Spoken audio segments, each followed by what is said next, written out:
天才又如何？还不是在我。Assalamualaikum semua, bagaimana kabarnya? Semoga selalu baik-baik saja ya. Oke, langsung saja. Dari part sebelumnya kita telah mengetahui pertarungan tim Shrek dengan tim Gajah Armor. Di sini terlihat tim Shrek lebih mendominasi pertarungan tersebut berkat Tansan yang berhasil mengurung semua rekan ahli ke dalam penjara rumputnya. Namun pertarungan belumlah berakhir. Ahli sudah mencapai batas kesabarannya dan mulai hilang kendali. Saat inilah Zhao turun tangan mengatasi itu dengan kemampuan pemikatnya. Dan seketika ahli langsung masuk dalam kendali Zhao. Alhasil tanpa halangan sedikit pun, mereka semua dengan leluasa mengajar ahli secara bersamaan. Namun sebagai ayahnya, Huang Zhan melakukan kecurangan dengan membantu menyadarkan ahli, sekaligus menyuruhnya untuk melakukan sesuatu. Dan ketika Zukin menyerangnya, tiba-tiba terdengar suara benturan dari sebuah benda keras. Zukin merasa kesulitan menghadapinya. Melihat itu, semua rekan timnya langsung berkumpul menjadi satu, memusatkan serangannya ke tubuh Ali, sampai menimbulkan sebuah ledakan hebat di dalam arena. Dan mereka serta semua penonton dibuat sangat terkejut melihat Ali yang tak mempan dengan serangan dahsyat seperti itu, karena ternyata Ali telah mengeluarkan tulang jiwanya yang berupa helm. Situasi langsung berbalik, kini giliran tim gajah yang terlihat lebih mendominasi pertarungan itu. Ali memakai kemampuan ketiganya, penekanan dan penguncian target. Naasnya, Zukin telah memasuki area target serangan itu, sehingga ia tak lagi dapat menghindarinya dan hanya dapat berusaha sekuat mungkin menahan tekanan dahsyat tersebut. Ali melancarkan serangannya, dan Demobe langsung sigap menahannya, demi melindungi wanita pujaannya itu. Namun terlihat, dia sangat kewalahan menahan serangan itu. Melihat itu pun, Zukin langsung melompat menghindari serangan musuh, untuk kemudian mendekati Demobe, dengan maksud menggabungkan kekuatan jiwa keduanya. Alhasil, kini keduanya menjadi satu kesatuan harimau besar dengan kekuatan super dahsyat, kemudian bertarung menghadapi Ali. Penggabungan kekuatan keduanya sangatlah dahsyat, sampai pada akhirnya Ali pingsan dan terkapar di arena. Tentu, sebagai ayahnya, Huang Zhan sangatlah khawatir dengan keadaan putranya itu.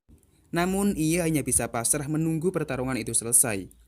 Kini hanya tersisa 4 anggota tim gajah yang masih bertahan. Mereka berempat berusaha sekuat tenaga keluar dari penjara rumput Tangsan. Tentu usaha mereka hanya akan sia-sia, karena dengan tidak adanya ahli sebagai kekuatan utama, tim gajah tak lagi ada apa-apanya dibandingkan tim Shrek. Dengan sangat mudahnya, tim Shrek menumbangkan mereka berempat, sehingga akhirnya tim Shrek berhasil memenangkan pertandingan tersebut. Dan dari sini, tim Shrek mulai mendapatkan dukungan di hati para penonton. Kini mereka semua semakin percaya diri dan tak lupa selalu menjaga kerjasama dan rasa kekeluargaan antar anggota tim. Kemudian mereka semua kembali pulang ke akademi untuk menunggu hasil undian tim yang akan menjadi lawan mereka selanjutnya. Di akademi, Tansan melakukan meditasi, melatih ketajaman mata ungunya. Kemudian dilanjutkan dengan menggunakan 2 kemampuan sekaligus di waktu yang bersamaan. Dengan kemampuannya, Tansan melemparkan 3 mata pisaunya. Di waktu yang bersamaan, ia juga memakai kemampuan martial seluruh rumputnya. Nampak, ia sedikit kesulitan melatih kemampuan tersebut. Sebab dalam latihan kali ini, dia tak hanya membutuhkan mental yang tinggi, namun juga harus mempunyai kecepatan dalam beraksi. Di tengah latihannya, Guru Sogeng datang menghampirinya dan langsung memberinya beberapa nasihat, supaya Tansan bisa semakin tenang dan memahami hasil dari latihan pembagi hati dengan Rorong sebelumnya. Di tengah ketenangan itu, Tansan mulai merasakan peningkatan kemampuannya dan merasakan serta memahami perubahan lingkungan di sekitarnya. Kemudian ia mengeluarkan martel rumputnya dan menjalarkannya mendekati rumput perak biru yang berada di sekitarnya. Yang seakan kekuatan rumput perak biru itu telah mempunyai kedekatan serta memberikan kekuatan untuknya. Namun tiba-tiba Tansan langsung berada di alam bawah sadarnya dan merasakan akibat dari mengeluarkan 2 kemampuan itu secara bersamaan. Yang mana efek dari latihan tersebut, kini semua jiwa dari hewan buasnya sulit dikendalikan dan mempunyai ambisi untuk menyerangnya. Dan jika terus dibiarkan, maka jiwa hewan buas itu mempunyai resiko besar untuk memakan jiwa sang pemiliknya. Karenanya Tansan berusaha sekuat tenaga mengendalikan jiwa buas tersebut untuk menghindari hal itu terjadi padanya. Nampak Guru Sogeng sangat cemas dengan kondisi Tansan yang tak kunjung tersadar. Beruntung, Tansan semakin menguasai konsentrasinya untuk dapat mengendalikan martel rumputnya tanpa harus membuka mata. yang seakan semua perubahan yang terjadi di sekitar berada di bawah kendalinya. 苏尔钦这条着我的魂力精灵， Hingga akhirnya ia berhasil menguasai semua jiwa hewan buasnya itu. Dan berhasil menguasai sebuah teknik yang dapat mengendalikan rumput merah biru di sekitarnya dengan meretel rumputnya yang kini telah mempunyai kemampuan melihat objek secara akurat. Yang padahal kemampuan itu merupakan suatu hal yang sangat langka bagi seorang ahli roh seperti Tangsan. Dan setelah itu datang Rorong yang meminta Tangsan untuk menunjukkan hasil latihannya itu. Tangsan memperlihatkan peningkatannya, yang mana sekarang dia telah berhasil menguasai teknik pembagi untuk mengendalikan senjata rohnya dengan penyesuaian kekuatan jiwa dengan tepat dan efisien. Sebagai pemilik teknik pembagi, Rongrong sedikit malu dengan kemampuannya yang tak kunjung meningkat dibanding Tangsan yang dengan cepat berhasil menguasai teknik tersebut. Lalu Guru Sogeng menyuruh keduanya untuk mempersiapkan segalanya demi kemenangan di babak final nanti dengan terus berlatih dan mengasah diri. Sementara itu, Oscar mengeluh karena ia belum dapat menampilkan kemampuan terbaiknya di arena. Yang ternyata Guru Sogeng mendengar itu. Guru Sogeng berusaha mencarikan mereka lawan yang sepadan. Namun dalam pertandingan selanjutnya ini mereka belum bisa bertanding sebab lawan mereka tidak hadir karena takut. Setelah mendengar keganasan kekuatan tim Shrek yang tak terkalahkan. Dan sebagai kepala sekolah, Guru Flanders sedikit tidak senang melihat mereka yang terkesan menyombongkan diri dan meremehkan kemampuan musuh. Karenanya mereka langsung berjanji tidak akan meremehkan siapapun musuh yang akan dihadapi. Meski gagal bertanding, mereka semua berencana untuk menonton sekaligus mempelajari strategi dari pertandingan tim petir. Salah satu tim terkuat yang kemungkinan besar akan bertanding dengan mereka. Dan mereka melewati beberapa orang yang menjadi penggemar barunya. Namun, mereka sedikit terusik dengan keberadaan tim Akademi Blue Sensei yang nampak iri dengan perkembangan tim Shrek ini. Guru Sogeng langsung menenangkan tim Shrek supaya tidak peduli dan tidak merasa terintimidasi dengan keberadaan tim Blue Sensei tersebut. Sebab hanya terdapat 5 tim yang menjadi rival berat tim Shrek selanjutnya, yaitu 5 elemen kerajaan Tiandou. Dan Guru Sogeng hanya berpesan untuk tidak meremehkan siapapun yang menjadi musuhnya nanti. Mereka menyaksikan pertandingan antara tim angin melawan tim air langit. Dan Tangsan dibuat heran dengan kelima tim yang menjadi elemen kerajaan Tiandou tersebut, yang hanya terdiri dari ahli roh dengan kemampuan yang sama di setiap timnya. Yang mana hal itu akan memaksimalkan kemampuan dan kekuatan, namun juga akan menjadi sebuah kelemahan, karena tidak terdiri dari ahli roh yang saling melengkapi. Tidak seperti tim Shrek, yang terdiri dari anggota tim yang lengkap dan seimbang, dengan ahli roh sistem kendali yaitu Tangsan, dan ahli roh sistem pendukung yaitu Rorong dan Oscar. Dan itu semua terjadi karena kerajaan Tiandou lebih didominasi oleh fraksi ekstremis. Jadi sebenarnya kerajaan Tiandou terpecah menjadi 2 fraksi, yaitu fraksi ekstremis dan fraksi keseimbangan. Di mana fraksi ekstremis ini mempunyai pemikiran bahwa setiap ahli roh harus mengeluarkan seluruh kemampuan dan fokus pada satu kemampuan saja. Sedangkan fraksi keseimbangan mempunyai pemikiran bahwa setiap kemampuan ahli roh harus seimbang dan terus menekankan keseimbangan pada serangan dan pertahanannya. Jadi, kerajaan Tiandou ini mempunyai ideologi ekstremis yang sangat berlawanan dengan kerajaan Xinglo yang menggunakan ideologi keseimbangan.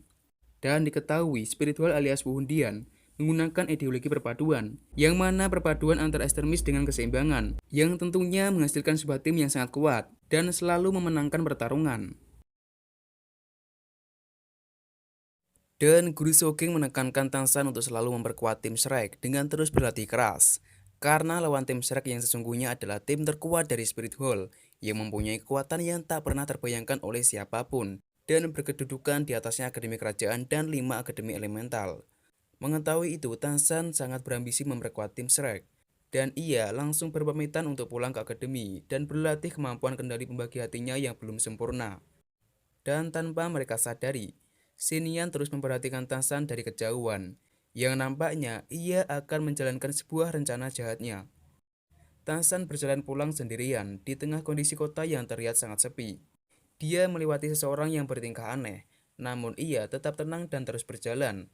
Namun anehnya, ia kembali berjalan di tempat yang sama, dan kembali melewati seorang misterius yang melakukan tingkah aneh yang sama persis dengan kejadian sebelumnya. Tangsan mulai merasakan kejanggalan. Tangsan langsung mengeluarkan senjatanya untuk mengancam orang itu, supaya memperlihatkan wujud aslinya. Karena ternyata orang itu adalah Xinian, seorang ahli roh dengan kemampuan mimpi kejamnya. Dia mempunyai rencana untuk menghilangkan Tangsan dan seluruh anggota tim Shrek lainnya. Dan nampak secara tiba-tiba semua benda di sekelilingnya langsung berubah, yang seakan Tangsan telah berada di dimensi yang berbeda. Karena sebenarnya Tangsan terjebak dalam pengaruh ilusi Sinian, dan sekarang dirinya berada di dalam hutan. Tangsan berusaha menenangkan diri, namun pengaruh ilusi Sinian ini sangatlah mengerikan, sampai dirinya seakan telah masuk ke alam bawah sadarnya, dan sulit untuk mengendalikan segalanya. Tangsan merasakan dirinya merupakan sosok Tangsan sebelum ia berinkarnasi dan mendapatkan hukuman dari ketua sekte Tamen. Tangsan berusaha lepas dari hukuman tersebut untuk menolong Sewu yang dalam keadaan berbahaya, dan karena keduanya mempunyai ikatan batin yang sangat kuat, Sewu pun merasakan suatu musibah yang telah terjadi pada Tangsan. Sewu mulai mencemaskan Tangsan dan menanyakan keberadaannya kepada Sougeng. Dia langsung bergegas pergi mencari Tangsan.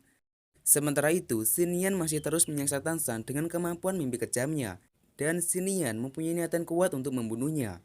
Namun Tangsan terus bertahan darinya. Kemudian dia mulai mengeluarkan amunisi dari senjata tersembunyi dan mengendalikan amunisi itu dengan kemampuan dari ketajaman mata ungunya. Tangsan menembakkan jarum mematikan itu tepat mengenai sekaligus menembus bahu dari Sinian. Dan seperti kita ketahui bahwa jarum itu merupakan jarum yang sangat mematikan. Bahkan seorang dul sekalipun juga akan tewas jika terkenanya. Sinian tidak menyadari bahwa dirinya telah kalah dan ia masih mengancam untuk membunuh Tangsan. Tapi sebelum itu, Tangsan memberitahukan fakta yang sangat mencengangkan bahwa sebenarnya Tangsan telah mengetahui rencana Sinian sejak pertama ia keluar dari gedung dan bertemu dengannya. Namun Tangsan bersikap seakan tidak mengetahuinya, sekaligus sengaja tidak kabur darinya. Karena Tangsan hanyalah berpura-pura tidak berdaya, kemudian menunggu di waktu yang tepat untuk melawannya. Di mana kemampuan mata ungu Tangsan merupakan musuh terberat bagi semua ilusi, bahkan jika ilusi tersebut telah mencapai level tinggi sekalipun. Dan sebelumnya Tangsan telah merencanakan serangan mematikan dengan mengumpulkan seluruh kekuatan jiwanya untuk kemudian menembakkan jarum mematikan itu dengan kemampuan mata ungu yang kini telah mengalami peningkatan kemampuannya. Dan jarum beracun itu mempunyai efek yang sangat fatal, bahkan seorang dulu pun akan tewas seketika. Dan benar, terlihat tubuh Sinian mulai mengalami keanehan, yakni mulai kehilangan segala fungsi dari tubuhnya. Sehingga akhirnya dia pun tewas sekaligus lenyap seketika. Jarum itu mempunyai aura racun yang sangat kuat, sampai membuat Tangsan juga sedikit terkena dari imbasnya. Karena itu, Tangsan segera mengkonsumsi tanaman obat dan melakukan meditasi. Dan tiba-tiba muncul sebuah benda yang sangat berkilau. Tangsan sangat terkejut melihat benda itu, yang ternyata sebuah tulang jiwa. Yang mana tulang jiwa merupakan sesuatu yang sangat berharga, namun tidak semua tulang jiwa cocok dengan Tangsan. Sehingga ia harus bijak dengan tidak terburu-buru untuk memakainya sebelum ia mengetahui peran dari kekuatan jiwanya, karena jika tidak cocok malah akan melenyapkan tulang jiwa lainnya. Kemudian Tangsan mengambil jarum beracunnya itu dan meletakkannya kembali ke dalam senjata rahasia. Dengan kemampuan mata iblisnya, Tangsan berhasil mengetahui jalan keluar dan kembali ke akademi dengan kondisi tubuhnya yang terlihat melemah.